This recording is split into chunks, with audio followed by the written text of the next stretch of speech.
Se olisi päivän videon aika ja herranjestas meinasi jäädä koko video tekemättä. Venähti aikataulut, mutta ei mennä siihen. Tällä viikolla nämä videot tulee ilmestymään silloin kun ne ilmestyy. Ei ole nyt aikarajaa, sillä muuttujia on.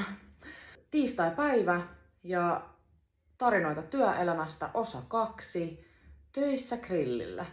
Mun piti vähän muistella ja kaivella, että millaista oli olla töissä grillillä. Tää oli siis semmonen pieni grillikioski ja siellä tehtiin joko aamuvuoroa tai iltavuoroa. Muistaakseni joskus kiireisimpinä aikoina saattoi olla myös välivuoro.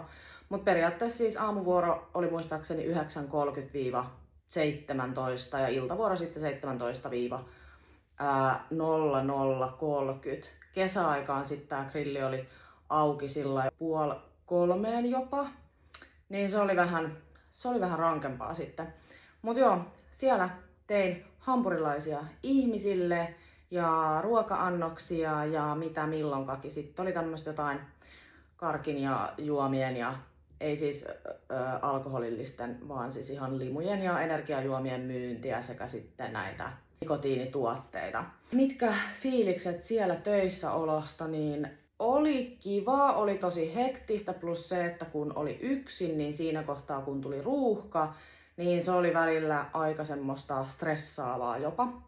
Mitkä ei ollut niin mieluisia oli nämä kesäiset viikonloppuillat, kun sinne tulee ihmisiä sitten hieman humalassa eikä ne malta odottaa. Mä muistan kerrankin, voi olla, että olin vähän kireällä tuulella siinä, enkä mikään semmonen maailman lepposin asiakaspalvelija, mutta mä muistan, kun yksi ihminen yritti repiä, siinä oli semmonen luukku, siis minkä sai ulkopuoleltakin sillai auki, että sisätilat oli jo siinä kohtaa kiinni, ja sit siitä luukulta otettiin niitä tilauksia, niin kun tää asiakas yritti niinku repiä sitä luukkua auki, että hän saisi hänen tilauksensa mahdollisimman nopeasti, niin mä muistan, kun mä kerran sillai aika railakkaasti sitten laitoin sen luukun kiinni. Kun on tommosessa avokeittiössä töissä, niin siinä täytyy koko ajan olla sillai tosi skarppina, että ei päästä esimerkiksi jollain tapaa tunteita viemään niin kuin omaa toimintaa. Et siinä täytyy, kun asiakkaat koko ajan näkee sut, mitä sä teet,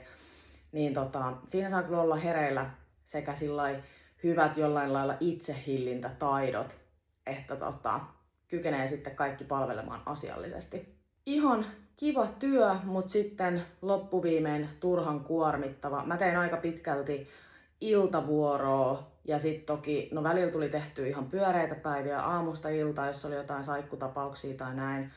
Mutta loppuviimein sitten se ei ollut. Mä koitan muistella sitä, että missä niinku mielentilassa mä silloin olin, kun mä siellä tein töitä. Niin vähän semmosessa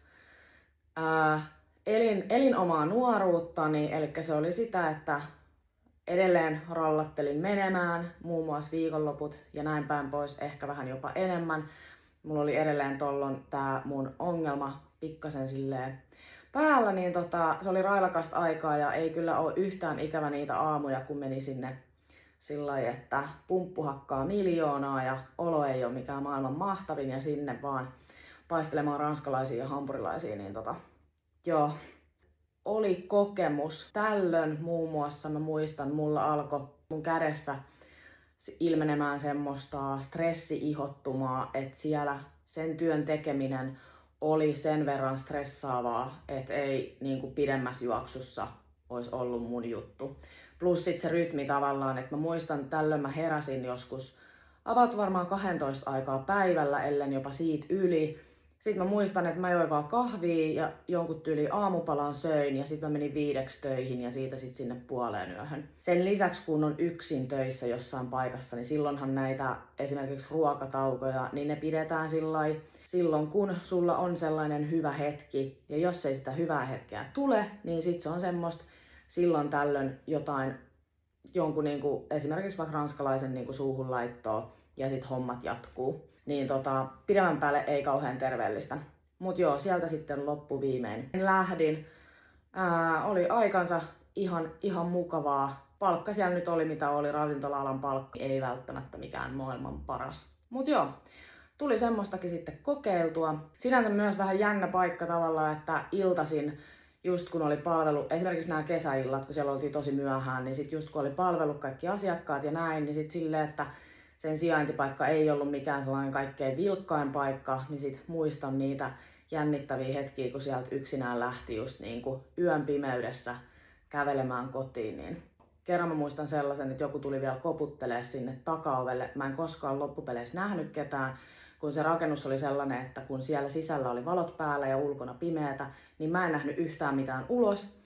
Jotenka se oli hyvin jännittävää, kun mietin, että kuka siellä on koputtelemassa takaoveen, johon kenelläkään ei pitäisi olla niin kuin asiaa. Mut joo, siitä selvitty kokemusta rikkaampana. Menisinkö uudestaan grillille töihin, niin en usko.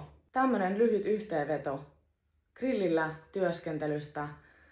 Ja nyt loppuosio, eli mikäli sulla on siellä yksi pieni tai isompi asia, mitä olet mahdollisesti viivytellyt, voit tehdä se nyt tai jättää tekemättä. Sinun elämä, sinun päätökset, sinun näköinen lopputulos.